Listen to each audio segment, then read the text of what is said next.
Welcome to another fishing adventure.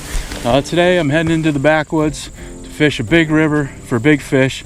Let's not waste any time talking about it. Let's go do it. It is about 10:15 in the morning, and I purposely waited a little bit later in the morning because I knew I was going to have to drive through tall stuff like this, waiting for the dew to evaporate so I don't get soaking wet.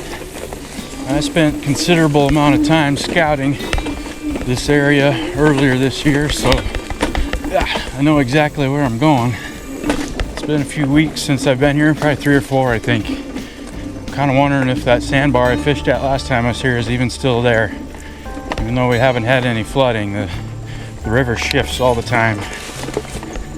Yeah, it's a lot of work getting back here, but the rewards are peace and quiet, and almost very little chance of having issues with other people, and you know, unpopulated fishing spots.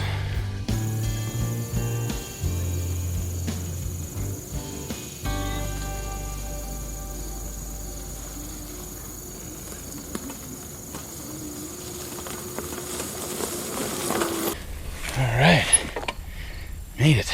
There's a river down there. I gotta leave the bike here and gotta hop over a bunch of down trees and stuff to get down to the water, but yeah.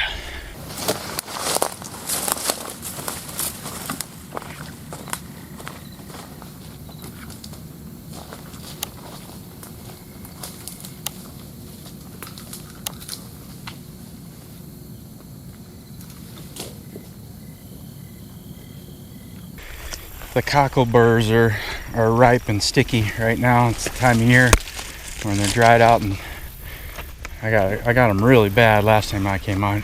The other day, came out by the river, and it's just I was covered with them from my waist down. I'm trying to avoid them today. All right. Oh darn it! It's what I suspected. My sandbar is gone. The sandbar I fished on last time is, well, it's 95% gone. There's a wing dam there, and well, let me show you real quick here. All sand here, super soft sand. Goes down to cliff, drop off down to the water. I'm sure you can't tell the distance, but it's about 5 feet is my guess. Straight down to the water, and if I step on that stuff, it just caves off. Not a great place to fish on these sand cliffs. Great way to fall in. Okay, well, like I said, it's about 95% gone, so I think I might just try fishing on the 5% that's left. Well, I'm just gonna walk through them. It looks like most of these cockleburrs aren't ripe yet. Some of them are, but I gotta get down to the other side of them. Yeah, there's the 5%. Maybe I'll show you some footage of what it looked like about a month ago. But yeah, there's enough to fish here, I guess. It's just the nature of this river, even with just a little bit of current that there is here behind these wing dams. This edge here, this leading edge of sand, just slowly over time just breaks off and caves off and gets pushed down. But I can fish here today. I would think that before the season's over, this part where I'm standing is going to be gone too, and it's just going to be all a steep cliff, just like it is down there. Yeah, this sandbar is probably about 12-15 feet wide here from the water's edge to back there, and it used to be 50 feet. It used to jut out into the river quite a ways. But yeah, that's what happens. Yeah, they just slide right in. And as per the usual, top priority first get here is to put baits in the water. Vanilla tiger nuts is going to be the hook bait today. This is a sandy bottom river, so there's no need to have any bait that wafts up off the bottom or anything like that. Fish can easily find something laying on the sandy bottom. Aside from the potential for big fish at this big river. There's a lot of potential for different fish, which kind of gets me excited. By different, I mean different from common carp. In this river, there are lots of grass carp and both bigmouth and smallmouth buffalo. And there are populations of those fish in most of the lakes where I fish too, but just less. I almost never catch grass carp or buffalo in the lakes. I'm using 3-ounce sinkers here today because I've got some current.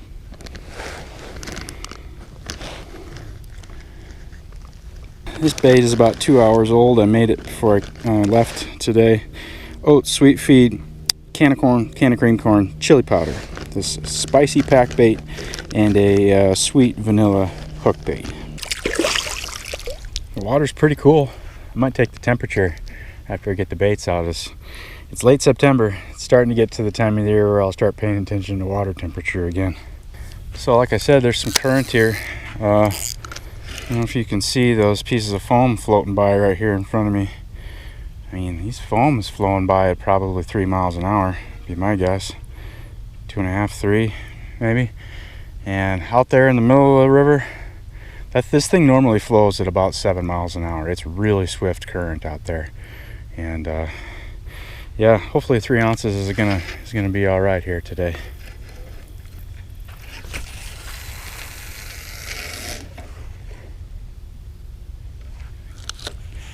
All right, so that one got probably about 20 feet from the bank down there, and I'm probably about 20 feet in front of that wing dam too. So that's surprisingly, that was exactly where I wanted it to go on the first cast. So that's pretty sweet.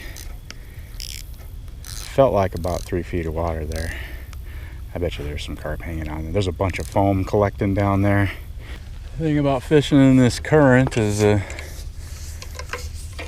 10-pound carp feel like a 25-pounder. So the fights are going to be definitely more challenging than lake fishing, that's for sure.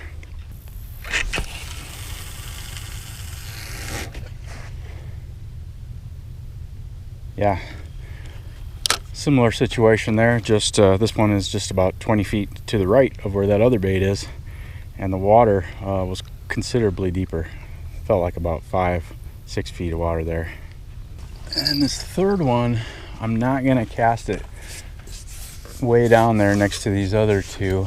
This one's gonna be a little shorter line, and it's gonna be closer to the main current, but it's gonna be closer to me too. I'm just gonna cast it, I don't know, maybe 20 yards downriver from where I'm standing here. Main reason for that is I just want it kind of out of the way. With 3 rods fishing the river, that's asking for a mess. It just guaranteed tangles. I'm probably gonna get tangles anyway, but that's a lot deeper there. Oh, the current's taking it. It's rolling across the bottom. It is rolling across the bottom, and the current's pushing it toward the bank. There, it stopped. I'll just leave it for now. I don't think the pack bait got stripped off quite yet. Should be all right. Yeah, bait's in the water at 11 a.m. I know that's not probably not the best time to start fishing, but fish when you can, right? And being late September, you know, the early morning fishing is definitely tapering off. It's going to switch over to middle of the day here in a few weeks. We'll be catching fish in the middle of the day in October.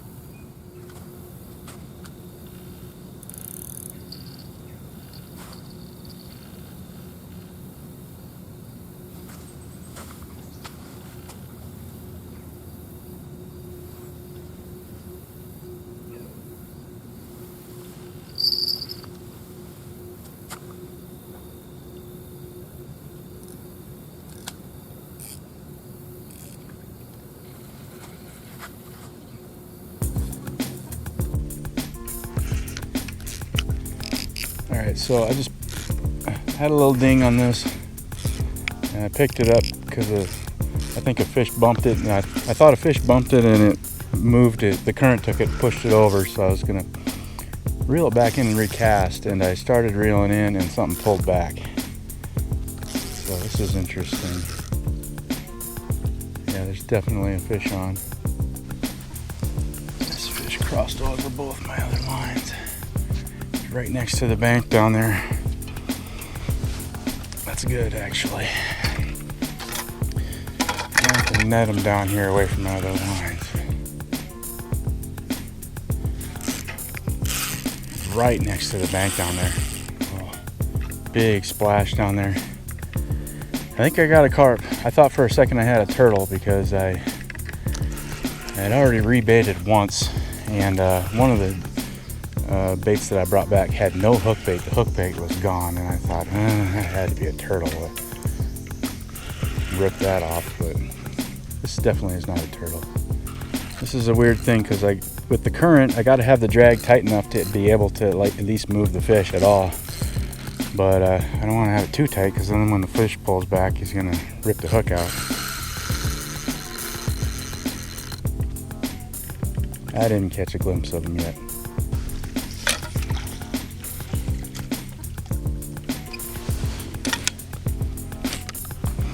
Oh, the river's trying to take my net away. I laid the net in the water and it started getting pulled out into the river. Okay, guess I won't lay it in the water. I put in a lot of work to get here. Show yourself. I promise I'll put you back in. It's been going on a while. I'm just really resisting the urge to yank him in. Dying to see what it is. I slowly get him in. He's right here. I mean, he's right here. I just can't see him because it drops off real steep right here. I get him in this close, and then off he goes back downstream again.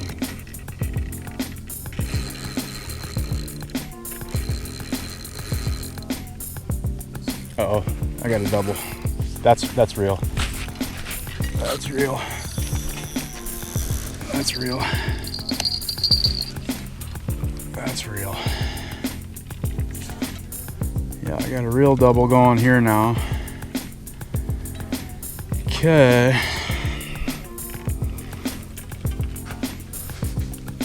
This rod's gonna get pulled in.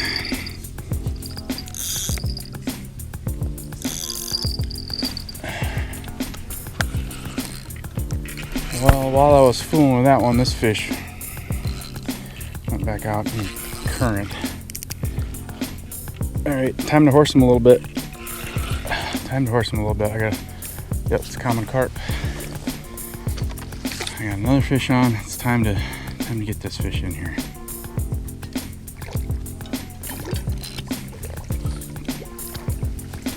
Okay. Well, as long as that one isn't peeling line off, I'm gonna leave it alone. Get this fish unhooked so I can have my net. This is a nice fish. No giant. Definitely felt a lot bigger on the line with all that current. Yeah, I'll show you this fish. It's no giant. 8 or 10 pound common carp.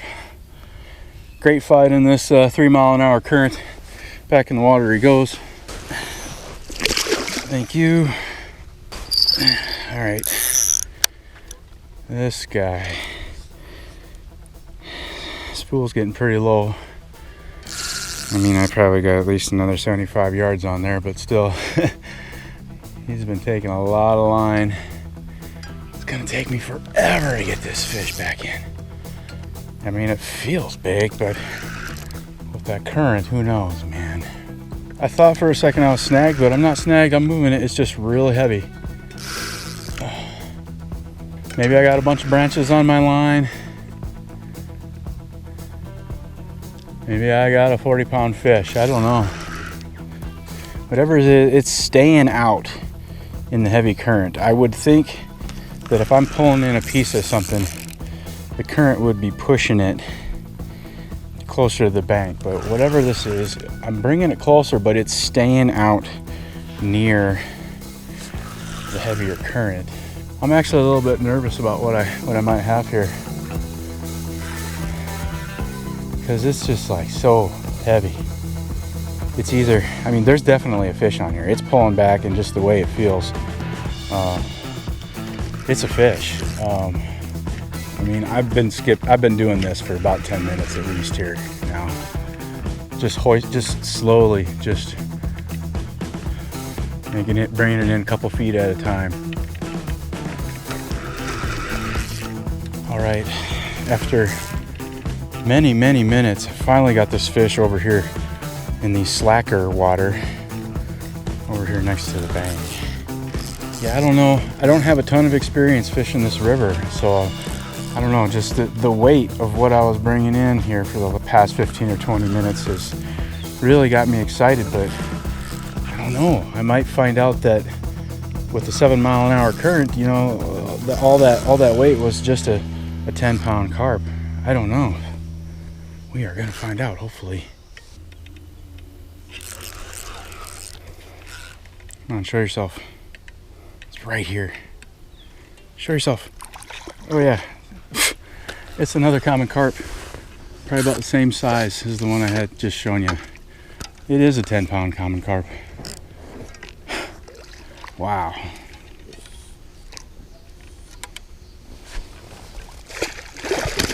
Okay. Yeah, it absolutely is another 10-pound common carp. This current is something else, you know. I was nervous, like I said before. I thought, oh man, I've got something wild on here. The weight on this is incredible.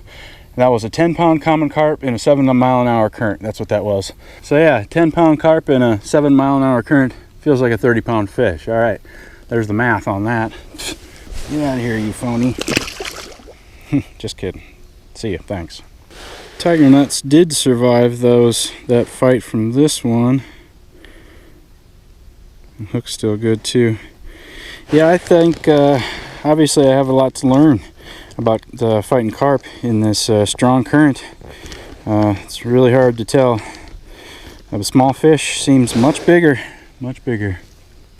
But both of those fish did come from my two baits that were out away from the shoreline here. This one here, that's just 15 feet off the shoreline here, that's just sitting there. Nothing's touched that. Both these two fish came on the baits that were out away from the shoreline a little bit, that are in a little bit of a current.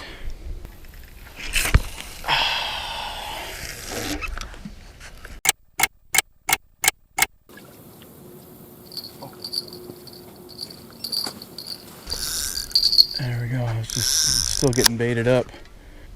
It's been a few minutes. When I casted this one out, I didn't have the drag set right and the line slipped, and I sliced my fingertip pretty badly, and so I spent a few minutes cleaning that out and getting a band-aid on it. It's the only band-aid I have left in my first aid kit and my tackle bag. I got more in the truck, but let's see. Let me do the math here. It feels like a 5-pound catfish, so with the current, that makes it a 1/4 pounder with no cheese.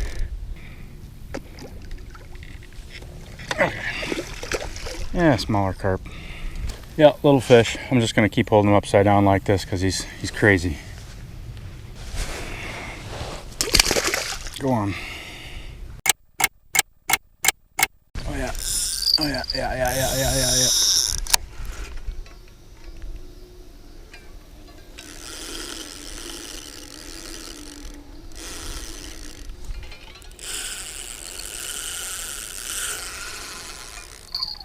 Well, this fish is heading for the main current.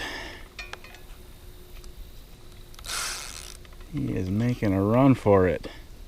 Hasn't been very long, 15 minutes or so since that last little fish. I had a chance to relax a little bit, cool off a little bit. It's kind of hot. It's not that hot out, but the sun's shining.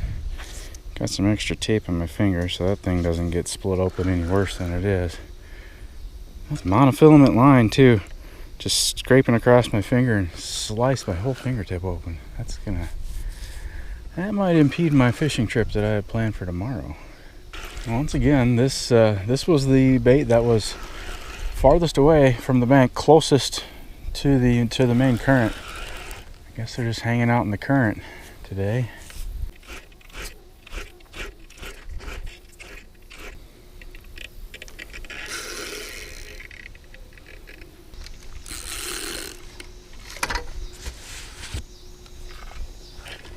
Well, there goes my net. See? See? Look at it go. River's taking it. No, you don't.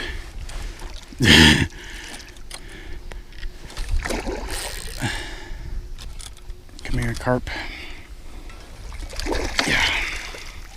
Yeah, that's the thing about this current. Even a 6-7 pound fish like that, it's a pretty fierce fight getting them in. Pretty cool, pretty cool. Yeah, catching a bunch of small fish, but having a really good time.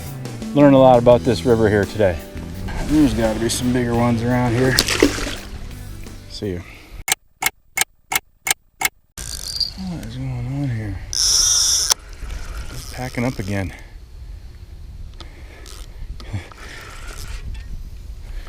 One thing about packing up that I usually do is pack up as much as I can before I start reeling in the rods. And I guess that paid off today, because if I had reeled in the rods first thing when I stood up, I wouldn't be fighting this fish.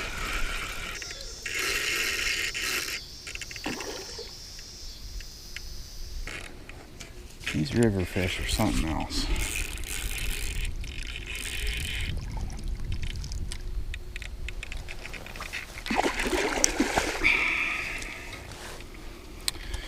That was close. I think he's getting tired now. I know I am. Come on. Come on. Okay. Yeah, one last fish to end the day. Another 7-8 pound smaller fish. You know, I wanted some outdoor adventure today and some peace and quiet and catch a few fish, and that's exactly what I got.